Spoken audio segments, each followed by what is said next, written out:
The chapel sat on a bluff above the Pacific. White flowers, candlelight, every pew full. Nolan Breck stood at the altar in the only suit he owned. Serena Cavill appeared in the doorway, but her steps slowed as her eyes swept the groom's side. Sparse chairs, no powerful faces.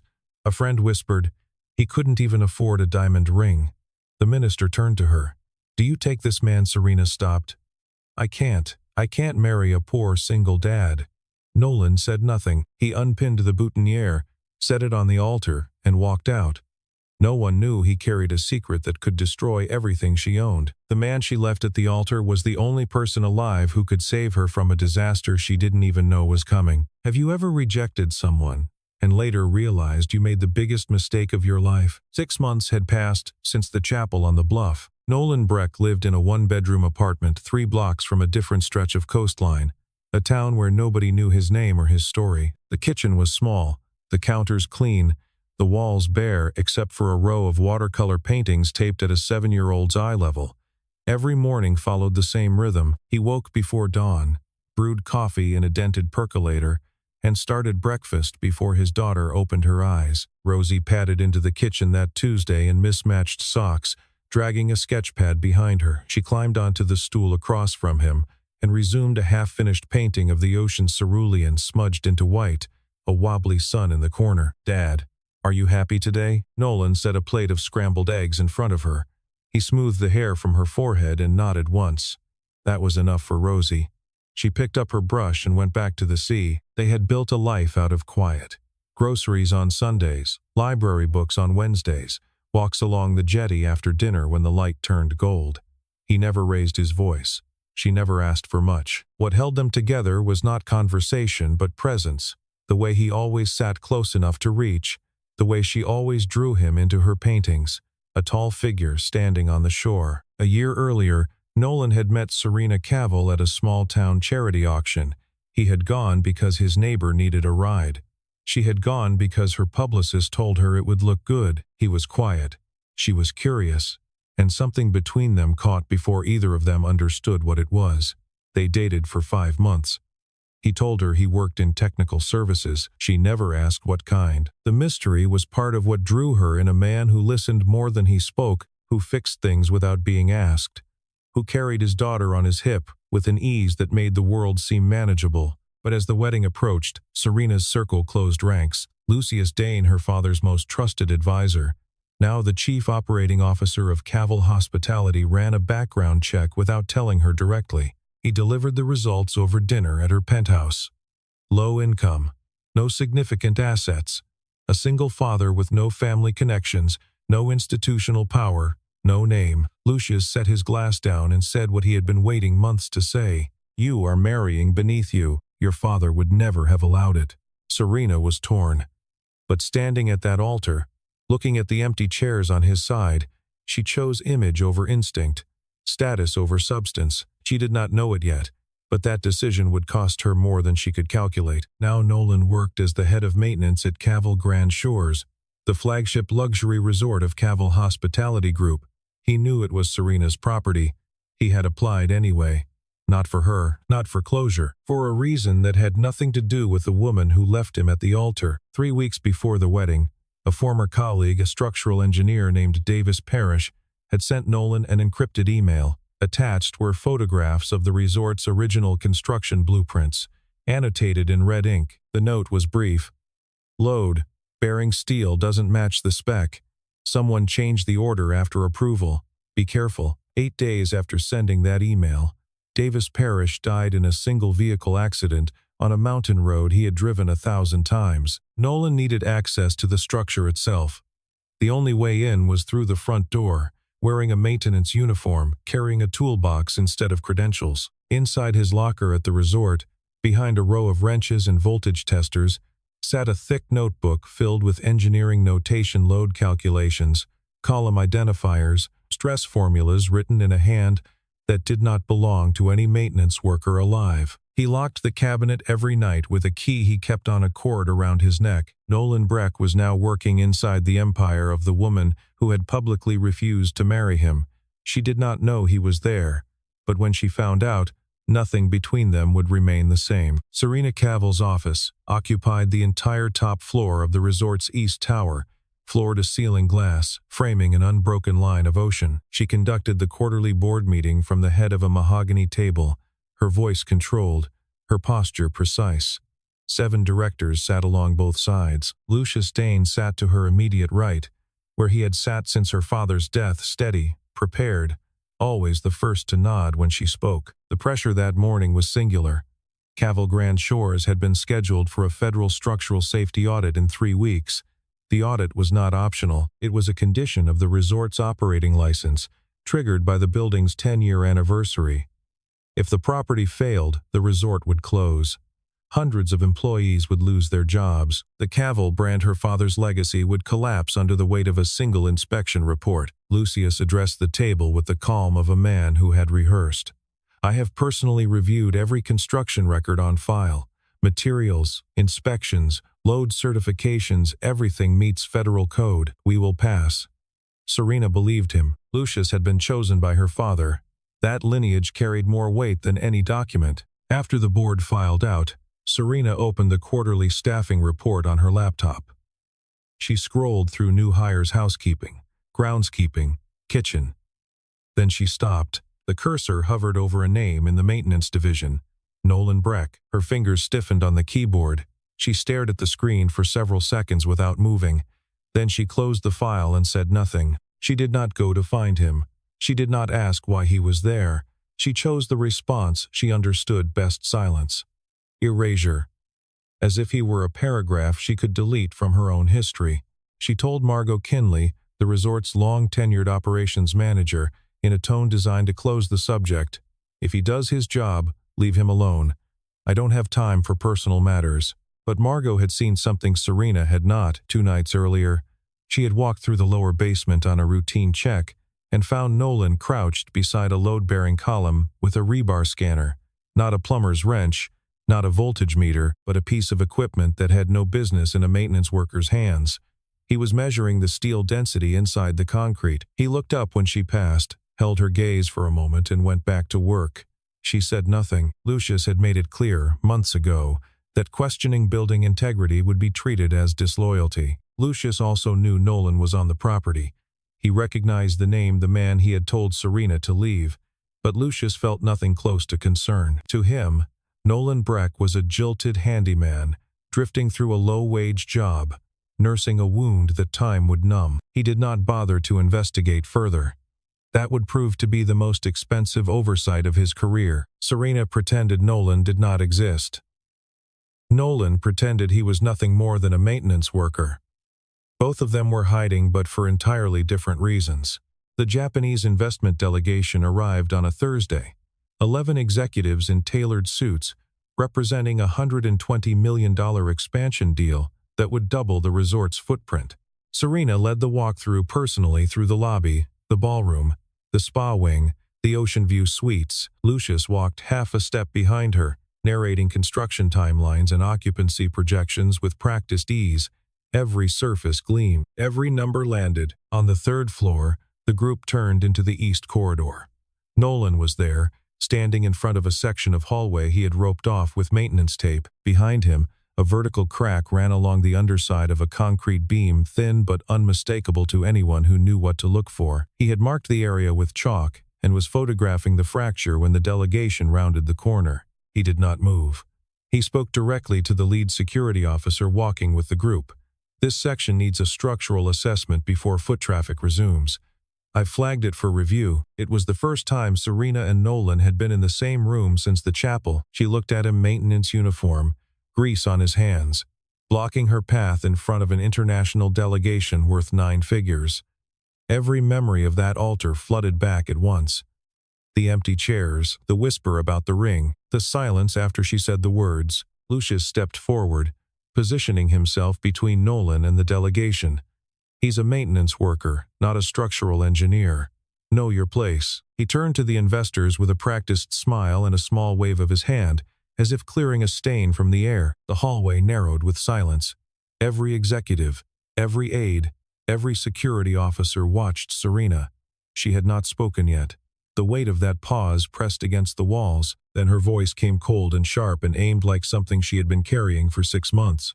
"Mr. Breck, the last time I saw you, you also didn't know your place standing at an altar in a worn-out suit, thinking you belonged. Now you're blocking my hallway. Let me be clear.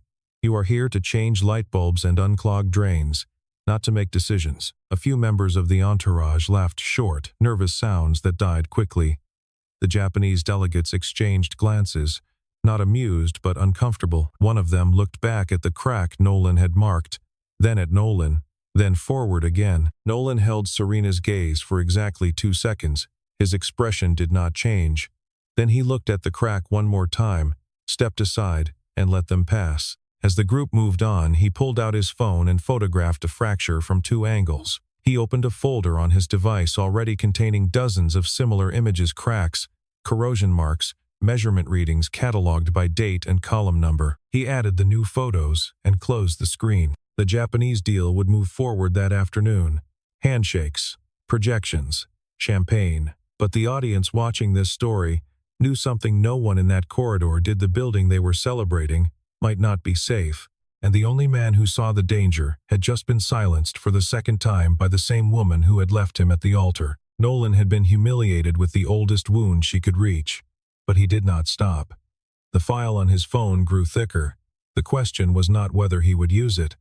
The question was what he was building. The sprinkler malfunction happened on a Tuesday, 11 minutes past noon. A pressure valve failed in the basement mechanical room, sending a cascade of water through a ruptured joint and into the adjacent server room, the nerve center of the resort's entire digital infrastructure. Reservation systems, billing, security cameras, guest data. The IT team arrived in under 2 minutes and stood at the doorway watching water pool around the base of the server racks, unsure which systems to kill first without crashing the network entirely. Nolan was already inside. He had heard the pressure drop from 2 corridors away, a sound most people would dismiss as plumbing noise, but one that registered in his mind as a system failure with a specific origin point. By the time the IT manager reached the room, Nolan had already located the building's original hydraulic schematic on the wall panel, traced the line to the main shutoff valve, and cut the water supply. 7 minutes.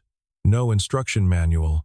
No hesitation. He stood in the center of the flooded room, water to his ankles, his uniform soaked through, and turned to the IT director with the calm of a man reporting the weather. "You have about 40 minutes before residual humidity compromises the main circuit board on rack 7. I'd move the east side servers first. They're closest to the vent intake, which means they'll accumulate moisture fastest." The room went quiet. 6 people stood around him, engineers, technicians, managers, and not one of them spoke. The sentence he had just delivered was not the language of a man who changed light bulbs. It was the language of someone who understood infrastructure at a level that most of them had never encountered. The IT director moved first. "You heard him. East rack. Now." Word reached Serena within the hour. Her assistant delivered it as a footnote in the afternoon briefing. The server room had flooded, but the maintenance lead had contained it before any data was lost. Serena set down her pen. She did not dismiss the information the way she normally would. For the first time, something shifted behind her expression. Not respect, not yet, but the faintest crack in certainty. She asked Margot a question she had never thought to ask before. "What's his background? Before he came here?" Margot's answer was careful. He was hired through the standard channel. His resume lists technical maintenance experience, but Serena had begun to watch. She noticed Nolan moving through the property differently than the rest of the maintenance staff.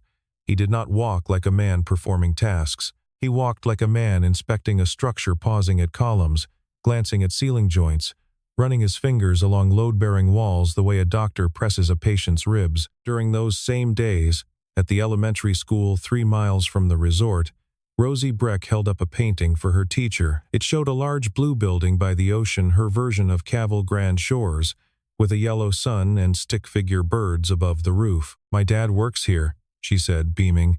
"He fixes everything." Her teacher smiled. Rosie added, in the matter-of-fact tone of a child repeating something she had heard 100 times, "Dad says buildings are like people. You have to look inside to know if they're strong." Serena had moved from erasure to suspicion. She was not ready to trust Nolan Breck, But she was no longer certain she could ignore him, and in a basement office 2 floors below her, Lucius Dane was beginning to feel something he had not felt in 6 years, the faint, corrosive edge of worry. 10 days before the federal audit, Serena opened her email at 6 in the morning and found a message with no sender name. The subject line was blank. Inside were 3 photographs. The first showed a vertical crack along a basement support beam, deep enough to expose corroded rebar beneath the surface. The second was a close-up of steel reinforcement inside a column, pitted, discolored, visibly degraded. The third was a side-by-side comparison, an original material specification sheet dated from the resort's construction, next to a purchase order for a different grade of steel. The numbers did not match. Below the images, a single line of text. This building does not meet code. Inspect basement level B2, column C14. Serena called Lucius into her office within the hour. She turned the laptop toward him and waited. He studied the images for less than 10 seconds, then leaned back. Competitor sabotage. Someone wants to undermine the Japanese deal before the audit. I'll trace the IP. He recommended ignoring the email entirely and focusing on audit preparation. His voice did not waver. His hands stayed folded.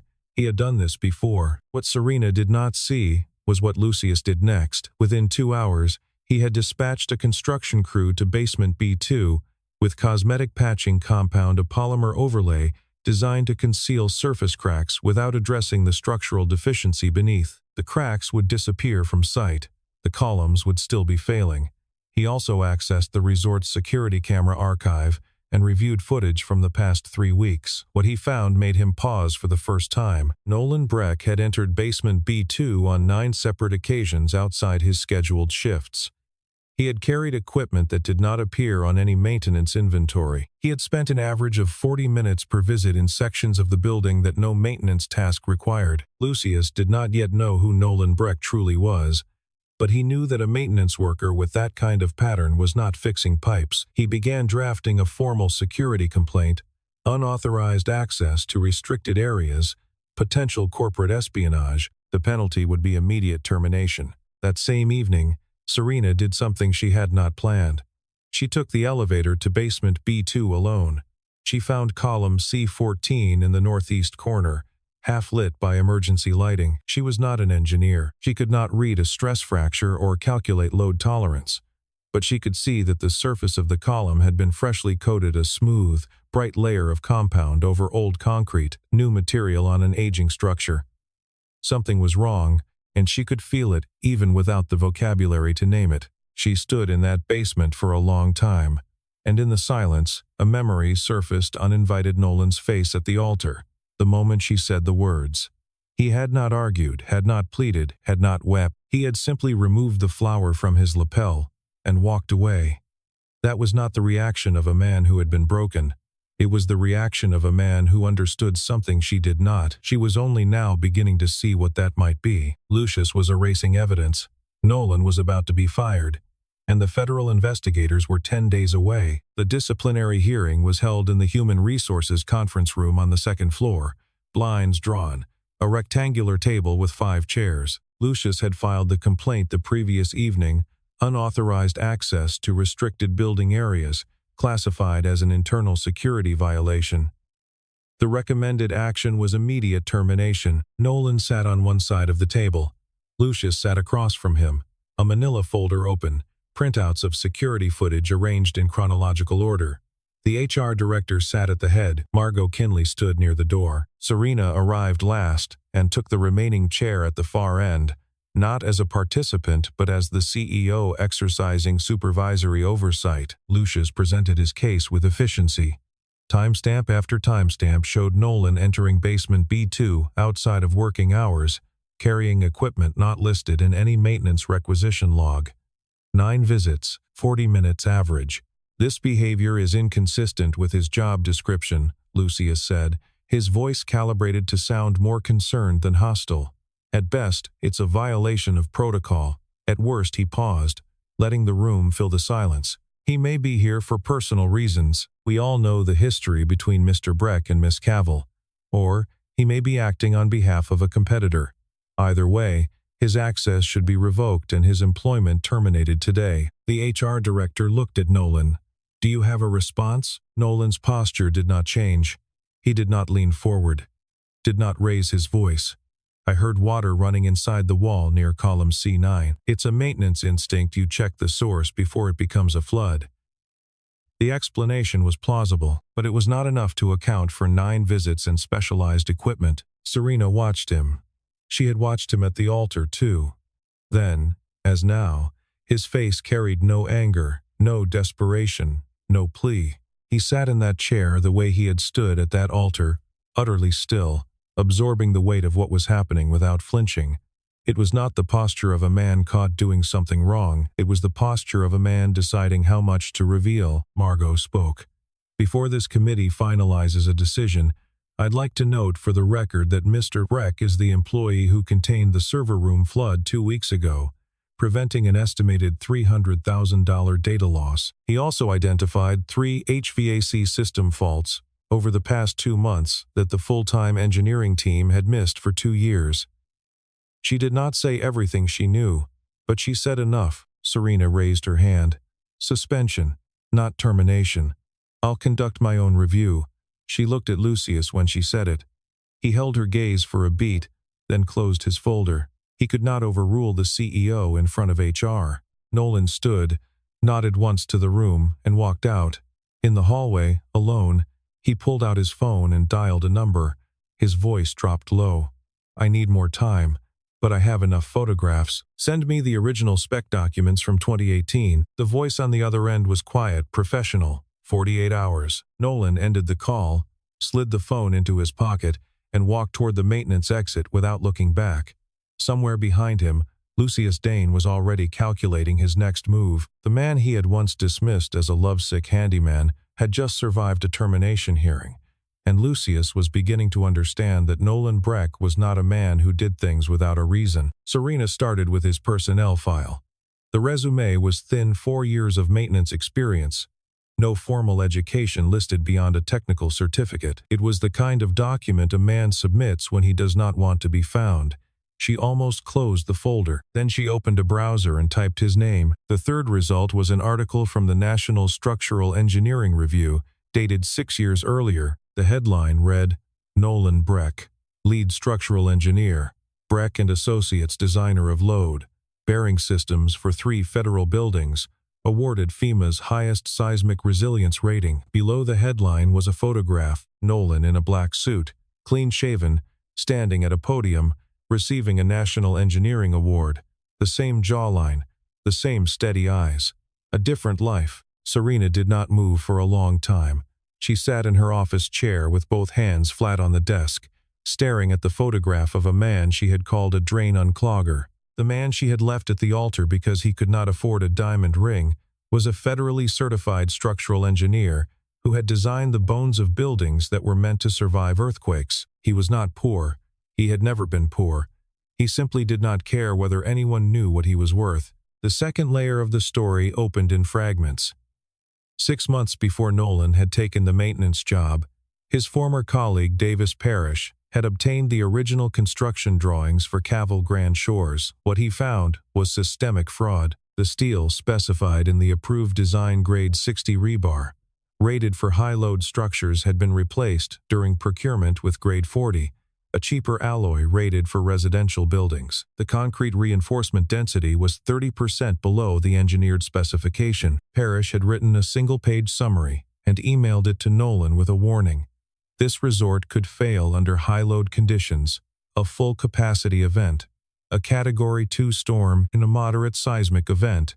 8 days later, Parrish was dead. Nolan had not come to Caval Grand Shores to be near Serena. He had come because a man who tried to tell the truth had been silenced before he could finish, and Nolan needed what no warrant could provide: direct physical evidence from inside the structure. Photographs, measurements, material samples. Proof that could not be dismissed as theory. Serena found him that evening at his apartment. He opened the door in a faded t-shirt, Rosie visible behind him at the kitchen table, painting with watercolors, her tongue pressed against her upper lip in concentration. The apartment was small, clean and warm in a way that expensive spaces rarely are. Serena looked at it, the drawings on the walls, the single shelf of children's books, the percolator on the counter, and recognized it as the life she had refused. "You're a structural engineer," she said. "One of the best in the country. Why didn't you ever tell me?" Nolan leaned against the doorframe. He was quiet for long enough that the silence became its own kind of answer. Then he spoke. "Because if I have to say it to be respected, then the respect isn't real." Serena had no response to that. She pressed forward. "Why are you here? At my resort, changing light bulbs? Because someone died trying to say what I'm about to prove. And I won't say it until the evidence is strong enough that no one, not Lucius, not your board, not a federal attorney, can look away." Something turned inside her. Not romantic, not nostalgic, something colder and more honest. The recognition that she had been fundamentally wrong about who this man was, and that the error had not been accidental. She had chosen not to see him. "What else?" she asked. "You're not ready for the rest," Nolan said, and he closed the door. Lucius Dane learned from 2 board members that Serena had been asking questions about Nolan Breck, his background, his credentials, his reason for being at the resort. The information traveled through the usual channels. Arriving at Lucius's desk by mid-morning, he understood immediately what it meant. Serena was no longer ignoring the maintenance worker. She was investigating, and if she investigated far enough, she would find things Lucius had spent 6 years burying. He moved before she could.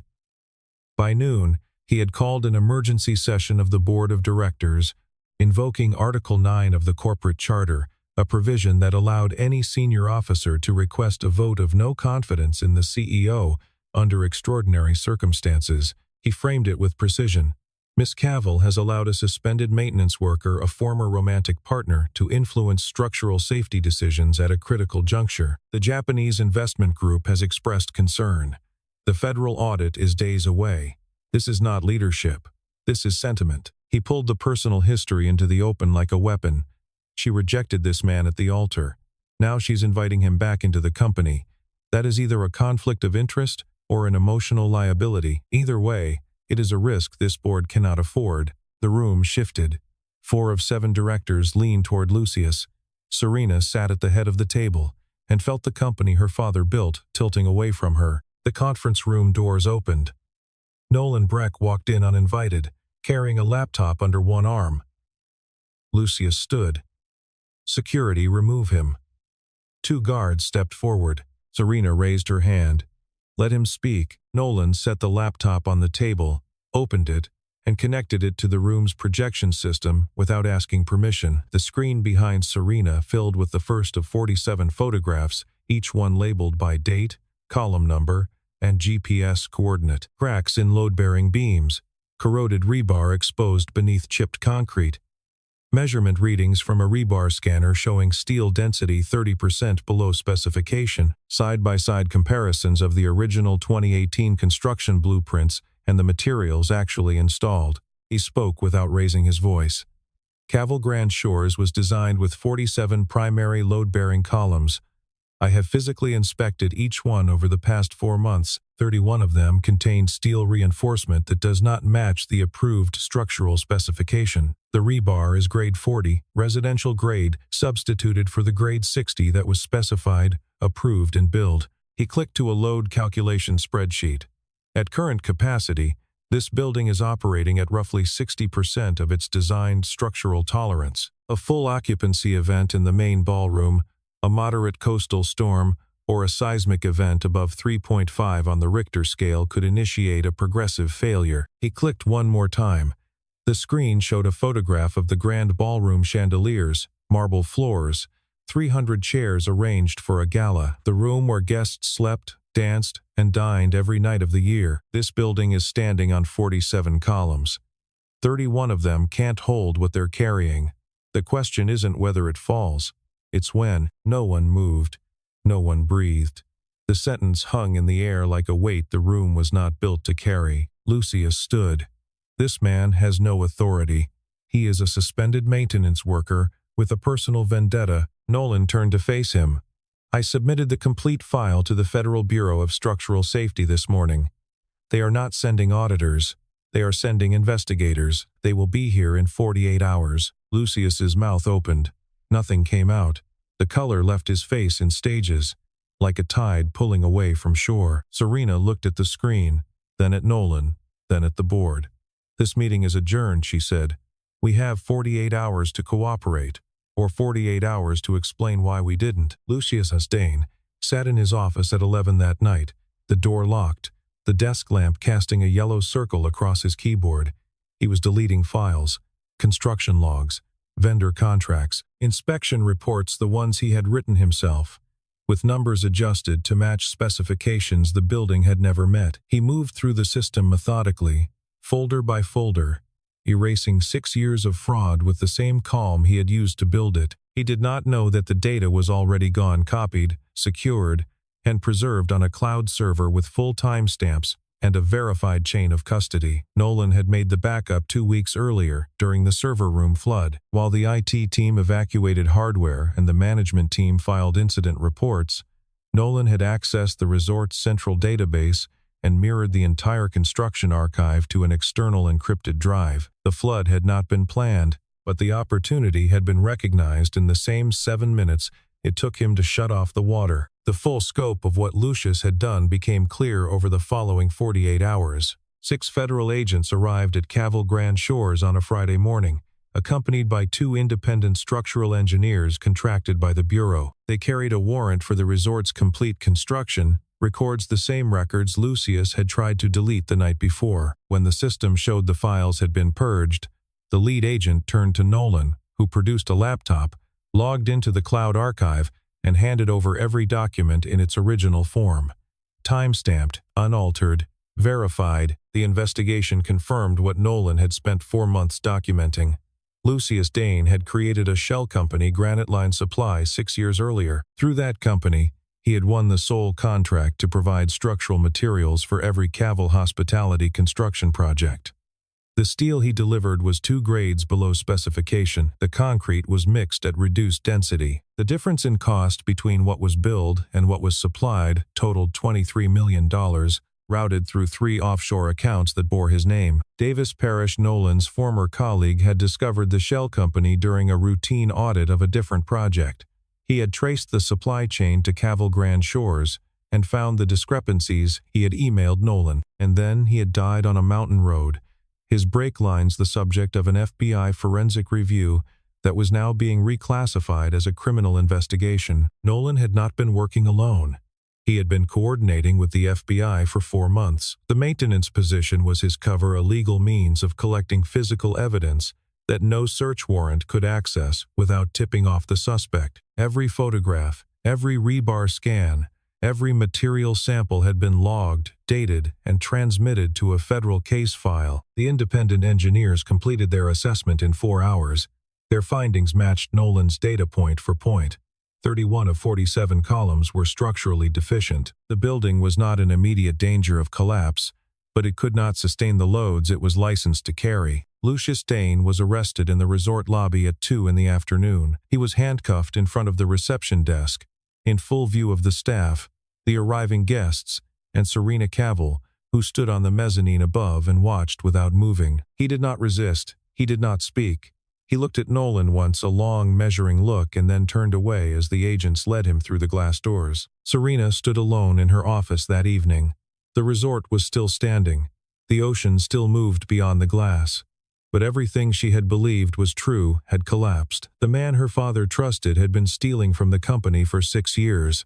The man she had abandoned at the altar had saved every person inside the building. She opened her desk drawer and found it there, the wedding invitation, cream-colored, embossed with both their names. She held it for a long time. Then she set it down and closed the drawer. 3 weeks later, the east wing of Caval Grand Shores was closed for structural reinforcement. Engineers moved through the basement with scanners and schematics, replacing every compromised column with steel that matched the original specification. Serena oversaw the process personally. She had invited Nolan to serve as the lead technical consultant on the restoration project. He declined the title but agreed to supervise the work. They stood together on the top-floor balcony one evening, after the crews had gone home, and the scaffolding cast long shadows across the courtyard below. The ocean was flat and silver in the last light. "I owe you an apology," Serena said. She was looking at the water, not at him, not a polite one, a real one. "At the chapel, I thought I was choosing something better, but I was walking away from the only thing that was real." She paused. "I was wrong. About you. About what matters. About everything I thought I understood." Nolan did not answer immediately. He watched the horizon the way he always watched things, with patience, with the stillness of a man who had learned that silence was often more honest than speech. Then he said, "You don't owe me anything. I forgave that a long time ago. A beat. But if you want it to mean something, don't ever judge a man by the suit he wears to church." Serena did not respond. She stood beside him, and for the first time in 6 months, neither of them needed to say anything at all. 3 miles away, at the elementary school on Marigold Street, Nolan's truck pulled into the pickup lane. Rosie came running out the front doors with a rolled-up painting under her arm. She jumped into his arms and held on with both hands, her face buried in his shoulder. He carried her to the truck and set her in the passenger seat. She unrolled the painting to show him the resort, bright blue against a yellow sky, with a tall stick figure standing on the roof. Across the bottom, in careful, crooked letters, she had written, "Foz Building." Nolan looked at it for a long time. Then he smiled, a rare, unguarded, genuine thing, and taped it to the dashboard. Serena was there that afternoon. She had come to deliver a handwritten thank you note to Rosie's teacher, the woman who had cared for Rosie during the days Nolan was suspended, who had made sure the girl was picked up on time, and never felt the weight of what her father was carrying. Serena stood near the flagpole and watched as Nolan lifted Rosie onto his shoulders. The girl laughed, a clear, bright sound that carried across the parking lot, and pointed toward the ocean. Serena did not approach. She did not call out. She just watched them walk toward the truck, the evening light catching them both, and for the first time in her life, she understood something she had been too proud to see. A man's worth was not measured by his title, his net worth, or the suit he could afford. It was measured by the promises he kept to the people he loved. Nolan Breck had never broken one. He returned to engineering on his own terms, independent, unattached to any firm, taking only the projects that mattered. Serena restructured her board, removed the directors who had sided with Lucius, and began rebuilding the company with the transparency her father should have demanded, and never did. They were not in love. Not yet, perhaps not ever in the way the word is usually meant, but between them was something rarer than romance. A respect earned through fracture, tested by silence, and proven by the kind of truth that most people spend their lives avoiding. She had stood at that altar and told the world she could never marry a poor single dad. But watching him now carrying his daughter on his shoulders toward the sea, the evening light catching them both, she understood. He was never poor. He never had been. The poverty had always been hers.